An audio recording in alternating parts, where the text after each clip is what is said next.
প্রিয় সুয়াগাজী এবং কুমিল্লাবাসী, আসসালামু আলাইকুম। আশা করি সকলে ভালো আছেন। আজকে সুয়াগাজীতে 1000 মোটরসাইকেল নিয়ে শুডাউন দেওয়া হচ্ছে কুমিল্লা বিভাগ দাবিতে বাস্তবায়ন করার জন্য। তো প্রিয় দর্শক, আমি আপনাদেরকে ওভারব্রিজের উপর থেকে মূলত সরাসরি আজকের এই ভিডিওটা তুলে ধরার জন্য চেষ্টা করতেছি। আপনারা দেখতে পাচ্ছেন যত শত শত মোটরসাইকেল আমাদের এই কুমিল্লাতে এই একটা অংশ, সুয়াগাজীর একটা অংশ নিয়ে আজকে এই কুমিল্লা বিভাগের দাবিতে আজকে মানববন্ধন ওনারা ঢাকা চট্টগ্রাম মহাসড়কের মধ্যে আপনারা দেখতে পাচ্ছেন। গত কিছুদিন আগে আপনারা দেখতে পাচ্ছেন কুমিল্লা 14 গ্রামও কিন্তু এরকম একটি মোটরসাইকেলের শুডাউন দেওয়া হয়েছিল কুমিল্লা বিভাগের দাবির বাস্তবায়নে। আমরা দেখতেছি কুমিল্লা জেলার ভিতরে আনারসে এমন অনেক জায়গায় কুমিল্লা বিভাগ দাবিতে সকলে মানববন্ধন করেছেন এবং সকল শ্রেণীর মানুষের।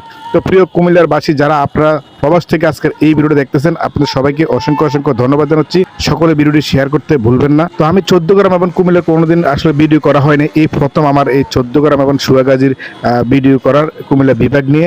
এর আগে আমরা বিভিন্ন এলাকার যখন বিভাগ নিয়ে দাবিতে এলাকার ভিডিওগুলো আমি তুলে ধরছিলাম আমার এই পেজ থেকে। যারা আপনারা আমার পেজে নতুন আছেন, সকলে পেজটাকে ফলো দিয়ে সাথে থাকবেন। ইনশাল্লাহ আমাদের কুমিল্লা বিভাগ ঘোষণার আর কয়েকদিন বাকি, এরপরে আমাদের কুমিল্লার নামে কুমিল্লার বিভাগ ঘোষণা করা হবে। তো চাঁদপুর এবং কুমিল্লা এবং ব্রাহ্মণবাড়িয়া সবাইকে অসংখ্য অসংখ্য ধন্যবাদ জানাচ্ছি। আজকের মতো ভিডিওটা ছিল এই পর্যন্ত। দেখা হবে পরবর্তী কোনো ভিডিওর মাঝে। ওকে।